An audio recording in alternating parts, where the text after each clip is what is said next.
right to negotiate with whom, when, and where it desires to achieve peace. This is not something that should be dictated by the United States or any other nation on this globe. The United States has no right to tell Israel or any other country what they can do, what they can build on their territory, on their land, and when or where they can build it.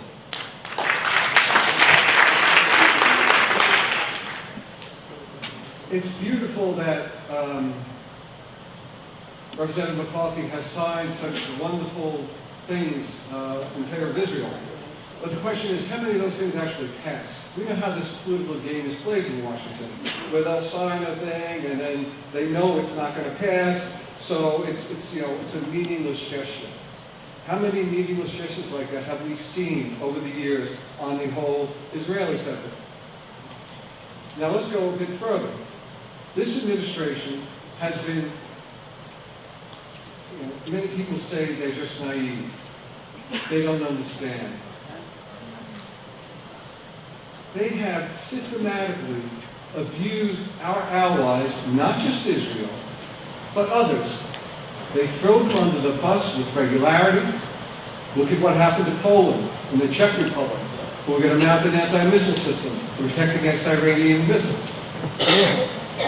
Russia objects, Obama throws them under the bus. We are not shipping weapons and stuff that the Israelis need. It's been a de facto embargo for the past year. Why is that? It's not because Congress asked for it. It's because our administration is just not doing it.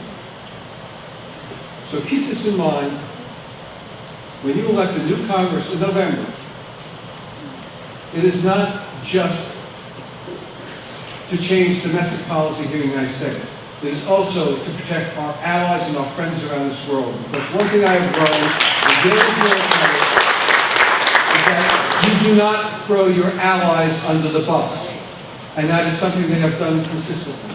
I mean, and I'll just go back to one thing. An early indicator was during the campaign. What happened when Russia invaded Georgia? Did Obama say a word? He was in Hawaii, if I remember correctly. The only people that are out there saying it was George W. Bush and John McCain. And they were the only reason why Russia stopped from going and eating up the whole country. So keep that in mind. He gave you an open signal about how he treats allies back in the campaign, and he's just proceeded to do the same strategy throughout his administration's power.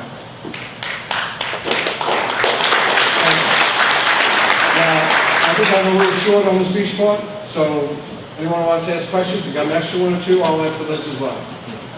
Yes, ma'am. To answer the first part of your question, I'm definitely against the milestone ground zero. There's no reason.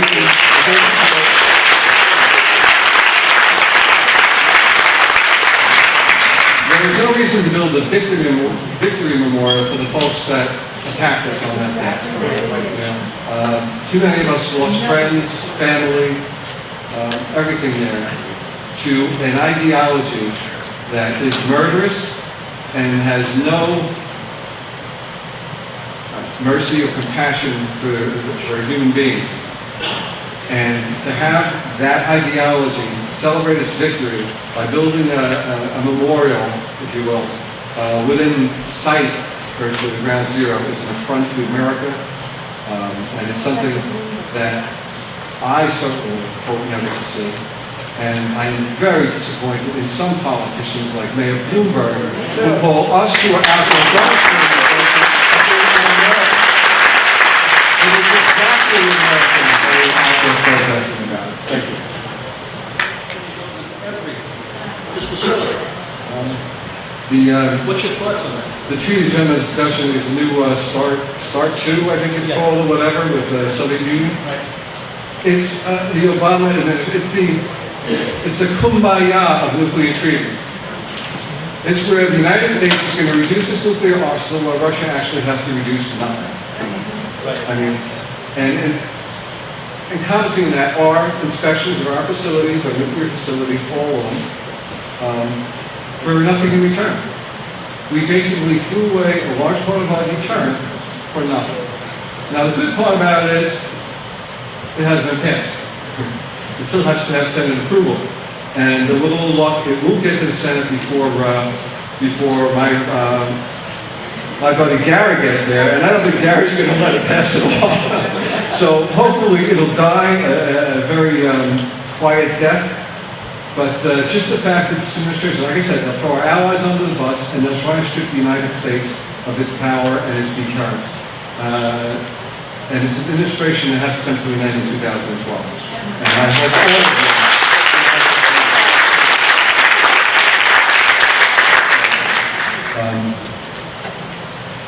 There are a number of things we need to do. First of all, we've got to strip back the things they have done already. We've got to reduce the size of government. We've got to get rid of the bureaucracies which have grown to the point where they are passing laws or regulations without congressional approval or oversight that are affecting every aspect of your life. The czars have got to go.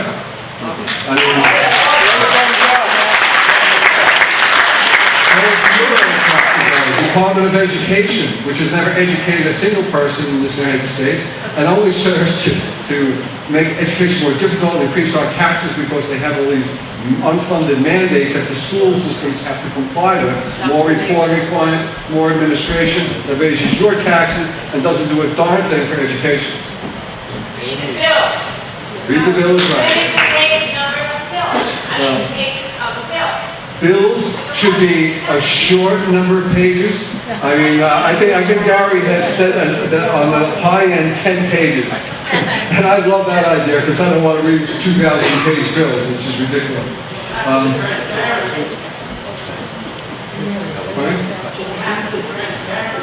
It went away right after Election Day. No, that means cut that promise. Yeah, there's no transparently socialist president. Thank you.